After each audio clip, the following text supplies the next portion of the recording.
नमस्कार, भारतीय नेटवर्क देख रहे हैं आप और आपके साथ मैं हूं राजेंद्र सिंह ठाकुर। नजर डालते हैं आज की बड़ी दो खबरों पर जिन पर रहेंगी सबकी निगाहें। आज की हमारी सबसे बड़ी खबर आ रही है पाकिस्तान से।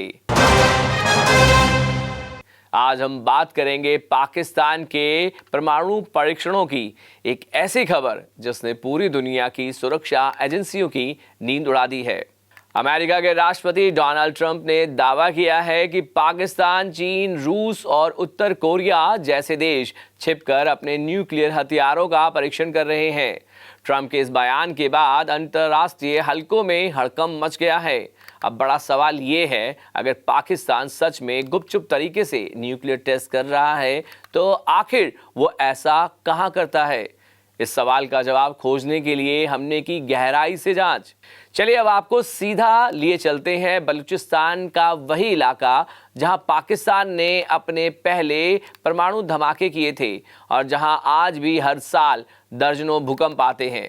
क्या ये भूकंप प्राकृतिक हैं या इनके पीछे कोई और राज छिपा है? हमारी खास रिपोर्ट में जानते हैं इसके बारे में। पाकिस्तान ने पहली बार 2028 मई 1998 को न्यूक्लियर टेस्ट किए थे। इस ऑपरेशन का नाम था चंगाई। एक ही दिन में 5 धमाके किए थे बलूचिस्तान के चगाई जिले की पहाड़ियों में। सिर्फ 2 दिन बाद यानी कि 30 मई 1998 को पाकिस्तान ने एक और धमाका किया चगाई चू जोखरान रेगिस्तान में। इन दोनों जगहों को पाकिस्तान की आधिकारिक न्यूक्लियर टेस्ट साइट्स माना जाता है।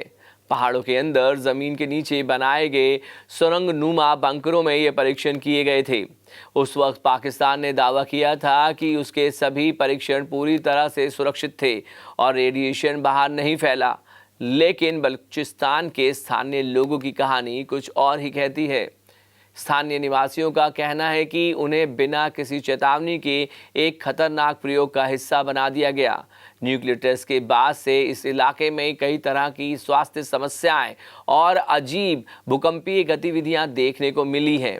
इसी बीच अर्थक्वेक लिस्ट जैसी अंतर्राष्ट्रीय एजेंसियों के आंकड़े बताते हैं कि पिछले 10 सालों में बलूचिस्तान में औसतन हर साल करीब 29 भूकंप दर्ज किए जाते हैं। कई भूकंप तो ठीक उन्हीं इलाकों में आते हैं जहां कभी न्यूक्लियर धमाके हुए थे, यानी कि चगाई और खारन में। अब सवाल उठता है, क्या ये बार बार आने वाले भूकंप किसी प्राकृतिक प्रक्रिया का हिस्सा है या फिर धरती के नीचे अभी भी कोई छिपी हुई गतिविधि चल रही है? वैज्ञानिकों के मुताबिक जहां भी अतीत में परमाणु परीक्षण हुए हैं वहां की जमीन की संरचना बदल जाती है। भूमिगत धमाकों से चट्टानें कमजोर हो जाती हैं, जिससे छोटे छोटे कंपन या भूकंप बार बार महसूस किए जा सकते हैं। लेकिन अगर हाल के वर्षों में कुछ इलाकों में लगातार कंपन दर्ज किए जा रहे हैं तो ये चिंता की बात है। आइए समझते हैं कि न्यूक्लियर टेस्ट साइट्स कैसे चुनी जाती हैं और कैसे काम करती हैं। किसी भी परमाणु परीक्षण से पहले वैज्ञानिक एक बेहद सुरक्षित और सुदृढ़ जगह चुनते हैं। आमतौर पर ये पहाड़ी और रेगिस्तानी इलाकों में होती है जहां आबादी बहुत कम हो। फिर जमीन में गहरा छेद किया जाता है, सैकड़ों मीटर नीचे तक यहीं पर परमाणु उपकरण रखा जाता है। विस्फोट के बाद रेडियो एक्टिव गैसें और धूल बाहर न आए, इसके लिए उस छेद को रेत, बजरी और मिट्टी से सील कर दिया जाता है। टेस्ट के दौरान और उसके बाद रेडिएशन को मापने के लिए विशेष मॉनिटरिंग सिस्टम सक्रिय किए जाते हैं। कभी कभी एयरक्राफ्ट भी उस इलाके के ऊपर उड़ान भरते हैं ताकि रेडिएशन या दबाव में बदलाव को रिकॉर्ड किया जा सके। जब न्यूक्लियर डिवाइस में विस्फोट होता है तो ऊर्जा का इतना बड़ा विस्फोट होता है कि आसपास की चट्टानें पिघल जाती हैं और वहां एक विशाल गड्ढा बन जाता है। यह गड्ढा ठंडी पिघली हुई चट्टानों से भर जाता है। इसे कहते हैं मोल्टन ग्लास कैविटी, यानी धरती के नीचे एक स्थानीय निशान बन जाता है। पाकिस्तान ने 1998 के बाद आधिकारिक तौर पर कोई नया न्यूक्लियर टेस्ट नहीं किया, लेकिन अमेरिका के राष्ट्रपति डोनाल्ड ट्रंप का दावा है कि पाकिस्तान और चीन जैसे देश छिपकर गुप्त रूप से परमाणु परीक्षण कर रहे हैं। ट्रंप के मुताबिक उस देशों ने भूमिगत धमाकों की जगह माइक्रो टेस्टिंग या सब क्रिटिकल टेस्टिंग शुरू की है, जिसमें बिना परमाणु विस्फोट के हथियारों की क्षमता मापी जाती है। अमेरिका खुफिया एजेंसी भी बलूचिस्तान क्षेत्र की सैटेलाइट इमेज लगातार मॉनिटर करती रही है। इनमें से कुछ तस्वीरों में जमीन पर हल्के रंग के बदलाव, असामान्य संरचनाएं और सुरंग जैसी आकृतियां देखी गई हैं। हालांकि पाकिस्तान ने इन सभी आरोपों को पूरी तरह से खारिज किया है। इस्लामाबाद का कहना है कि बलूचिस्तान में होने वाली गतिविधियां प्राकृतिक हैं। वहां की भौगोलिक स्थिति और पहाड़ी संरचना के कारण अक्सर भूकंप आते हैं। सरकार का यह भी दावा है कि उसके सभी न्यूक्लियर कार्यक्रम पूरी तरह से सुरक्षित, सीमित और शांतिपूर्ण उद्देश्यों के लिए किए जाते हैं।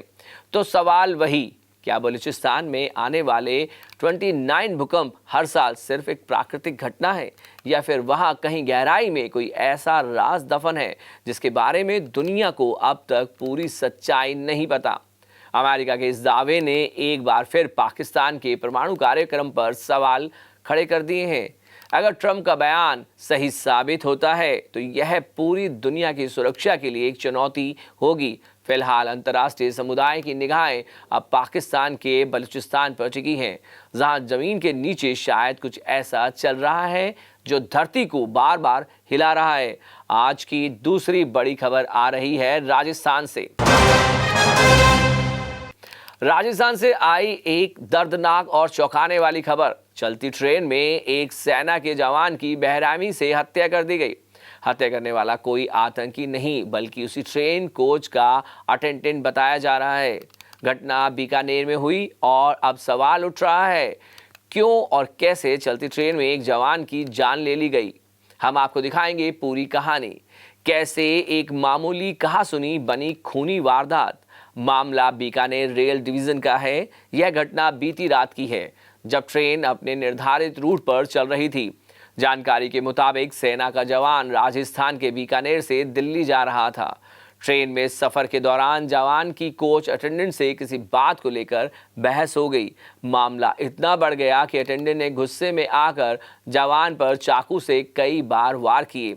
घटना के समय ट्रेन पूरी रफ्तार में थी और बाकी यात्री चीखते चिल्लाते रहे। जवान लहूलुहान होकर वहीं गिर पड़ा। जैसे ही ट्रेन अगले स्टेशन पर रुकी, यात्रियों ने शोर मचाकर रेलवे पुलिस को सूचना दी। आरपीएफ और जीआरपी की टीम मौके पर पहुंची और तुरंत घायल जवान को अस्पताल ले जाया गया, लेकिन तब तक बहुत देर हो चुकी थी। डॉक्टरों ने उसे मृत घोषित कर दिया। ये खबर जितनी दर्दनाक है उतनी ही चौंकाने वाली भी थी, क्योंकि जहां एक और देश का जवान सीमा पर दुश्मनों से रक्षा करता है, वहीं दूसरी ओर अपने ही देश में एक चलती ट्रेन में उसकी हत्या कर दी जाती है। अब सवाल ये है, आखिर इस वारदात की वजह क्या थी? क्या ये किसी पुरानी रंजिश का नतीजा था या महज एक पल का गुस्सा जिसने एक जिंदगी खत्म कर दी? रेलवे पुलिस ने आरोपी कोच अटेंडेंट को तुरंत हिरासत में ले लिया। पकड़े जाने के बाद अटेंडेंट ने अपना जुर्म कबूल किया।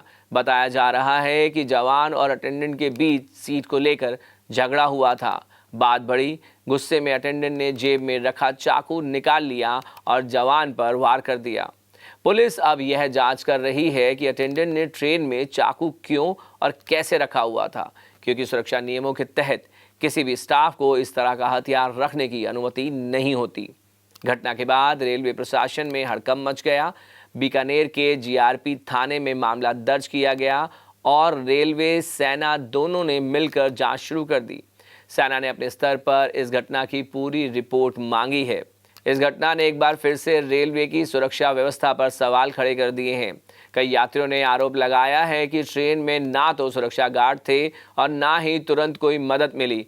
अगर शुरुआत में किसी ने बीच बचाव किया होता तो शायद जवान की जान बच सकती थी। ट्रेन के कुछ यात्रियों ने बताया कि झगड़ा शुरू में मामूली था। जवान ने अटेंडेंट से कुछ पूछ लिया था, जिस पर अटेंडेंट ने बदतमीजी की।